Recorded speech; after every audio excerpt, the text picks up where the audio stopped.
Hello, good to be with you again. I'm your host, Joshua Farris with Soul Science Ministries. Welcome back. We're here to explore some profound thoughts and questions that shape our lives and the unseen forces guiding our journeys in life. We are all on a journey in a sense, and we have paths and and this is at one level, metaphorical expression that is used across different worldview and religious perspectives, but there is some real sense in which we're on a journey. And it's a journey, a spiritual journey, as it were, ultimately. And we should come to terms with that and embrace that and agree with that. There is a sense in which we have and take different paths. And that term path isn't just a metaphor, although it is a metaphor for the kind of lives that we have, the kind of decisions that we make, the kind of interior lives that we develop ourselves. And so what we do in life in many ways is a reflection of our internal life and our internal states and where we are and how we've um, navigated the real world, as it were, and the meaningful structure that we have set our world um, and we have directed, and how it is that we have meaningfully engaged with the world in which we live. So today I want to develop or talk about this a little bit further and how it is that the soul relates to decision making, this kind of mundane, everyday activity that we all have to be a part of and we all have to um, do.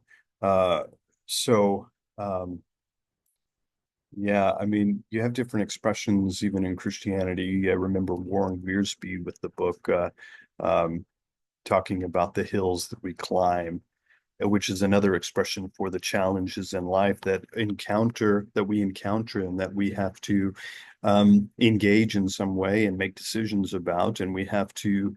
It's just part and parcel of the journey that we're on, or the path that we're on, and the paths that we actually take. But how does our soul how does it influence the choices we make? And I think it does. I think it does in important ways that we need to think about. How it is also another question, how is it that we can align our decisions with our deeper essence, our souls, as it were? So let's think about that briefly. Introducing the concept of the soul. Once again, let's define the soul. Philosophically and theologically, the soul is often described as that innermost part of us, or the innermost essence of us, what it is that is essentially us, that makes us us, or makes me me and you. And oftentimes it's described as that kind of that bridge between the physical and the divine, or the bridge between ourselves and God Himself. And it is the meaningful place in which, kind of the immaterial place in which we make sense of our world and the world around us. It's the seat of our consciousness, our values, and our sense of purpose. And it's the seat of our own personal identity, arguably, but different traditions offer varying interpretations. Once again, in Western thought, the soul is frequently viewed as an immortal and unique to each individual. In Eastern philosophies, many Eastern philosophies, it's often seen as a part of a larger universal essence, as a kind of part of it, a kind of drop in the ocean, you might say. But despite these differences, the soul consistently represents what is most authentic and enduring about us, or about us as individuals. The soul's influence on human consciousness and experience, though, is profound. It's something that is the place in which we have our journey, and it's the place in which we experience the world and our world. It's the place in which we experience our emotional states in relation to it. It's the place in which we have our value structure that we bring to the table in all aspects of life. It's where we evaluate our choices. It's where we develop our internal lives. Then there's intuition, this whole idea of, in culture, you have different expressions for it, and different expressions that can take us in different directions or different ways. Intuition has different expressions like listening to the heart or following your gut. And I think there's something about intuition that's actually really important. There's a complicated discussion, especially within psychology, that's really fascinating about what is intuition, what's the nature of intuition, what we mean by intuition. There's certainly a complex discussion within philosophical and epistemological discussions about the nature of intuition as providing justification for belief or warrant for belief. If your faculties are functioning properly, then you might have an intuition to go this or that direction, or to it might serve as an indicator for truth. Of course, in psychology, there's something called intuition. You've often heard of course, of the mother's intuition, and sometimes mother's intuitions lead them to uh, good directions, and we should not certainly ignore our intuitions. Sometimes they're very helpful because they represent something that is kind of prior to sort of rational cognitivized sort of process of sort of exploring every detail. Sometimes we don't have time to think through all of our decisions, and we don't have time to think through all the rational implications or all the aspects of. We just have to make a decision right away, and so our intuition operates in helping us in that way. Sometimes there's this idea of intuition is listening to the heart. Um, and of course, you've heard the song. Trying to think of the song now. Listen to your heart, and that, of course, in Christianity comes with uh,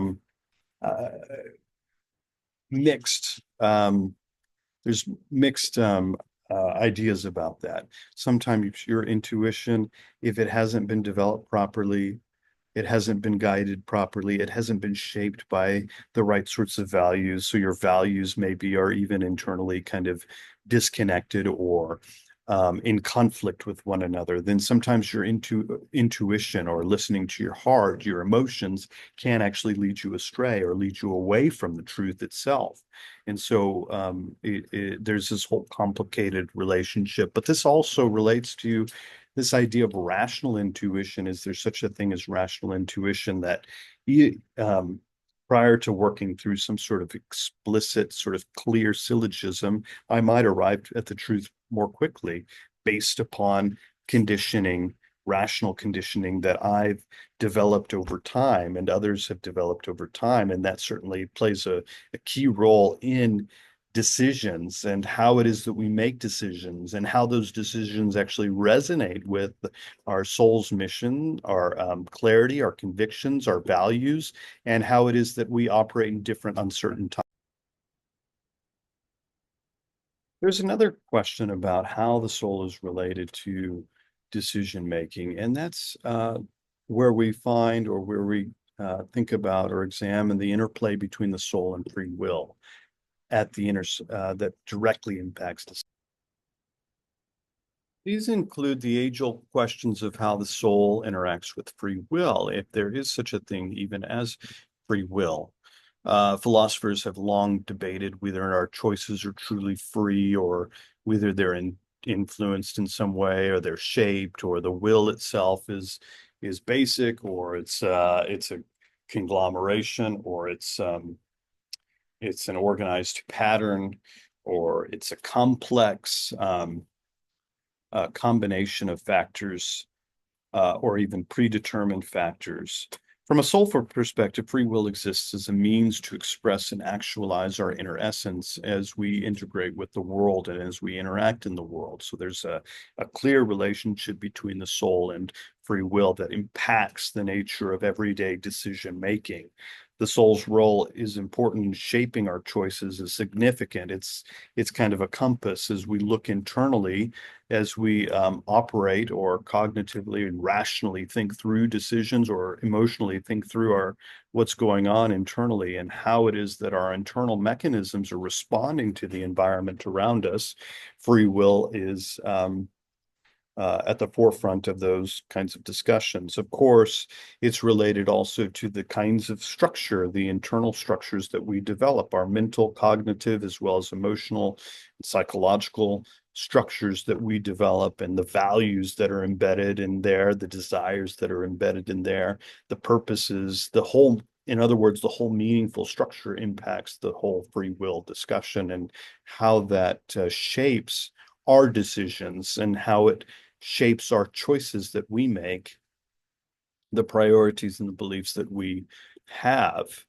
Um, Next, the impact of soulful decisions on our lives. So we see how this relates to free will and how it relates to making choices and how our internal life actually impacts the actual making of choices, and how that aligns with the overall purpose of the soul itself and the structure that we have developed. This impact can be transformative, and if you're making choices that are soulful decisions, you might call them, then that's going to lead to greater satisfaction in life, greater fulfillment, greater integration with your life and the external world that you've created around you, where you're resonating with the environment in a very good and healthy and helpful way. Um, so as this will how it is that we respond by way of free choices in aligning with our internal desires and the values that we truly have, trying to align our choices in the environment that we live in with our internal values will lead to greater fulfillment in the very context where the rubber hits the road in our careers, in our vocations, in building relationships, pursuing dreams. These choices that we make, the hills that we actually choose to climb on, and how it is that we react to them will not only shape our environment, the immediate environment around us, but it'll shape our internal lives and the structure that we have in a way that will bring about more balance or harmony or greater integration of our values with the projects that we have in the life in our external lives around us. So as we conclude, let's recap. The soul is our inner essence. It's kind of that core of who we are, and it influences our decision making in profound ways by shaping our values, our intuition, and our purpose. And it's directly impacting on how it is that we think about life in general and the decisions that we have to make in life. The very mundane things about everyday decisions. What are you going to do when you wake up? And how are you going to set about your day? What tone are you going to set that day? Is it going to be soulful or soulless, as it were? This, of course, interacts with our free will as we navigate the complexities of life in an authentic way, in a soulful way, in a self-full way, where ourselves are either fully present or disengaged. Making soulful decisions isn't, of course, easy, but the rewards are big. They're immense. It brings about greater satisfaction when we align our values, when we integrate our values with the projects around us, when we create an environment around us and the place in which we live that reflects our internal lives, the values and the purposes, the missions that we have in life that we really find meaningful and that are aligned with our Christian values itself. So I encourage you to reflect on this and make choices. Yeah, making soulful decisions, like really bringing yourself to bear in every aspect of life and every second, every minute of the day, being fully present with all of your values, missions, and purposes, and invested in the projects, the people, the places that you're involved in. That's really hard. It requires, of course, being intentional, but it also requires development. It requires training, but the rewards are immense: greater satisfaction, fulfillment, alignment with who you truly are, or at least who you truly want to be, or who God has called you to be. It requires that and a more meaningful and rich life. So I encourage you to connect with your soul, be more intentional, be more in tune with your internal lives and your values, and trying to align your values with the external environment that you're in, with the decisions you have to make, with the projects that you have. So thanks for joining me again and exploring the soul in relation to decision making. If you're interested, please do subscribe, share, leave a review, continue the discussion, and follow us on Soul Science Ministries, both on YouTube as well as on social media. If you need any help or any further uh, discussions about these sorts of issues with me through private consultation, we can do that, or through just inviting me to your group to speak and to chat about these important issues. So until next time, we'll talk to you soon.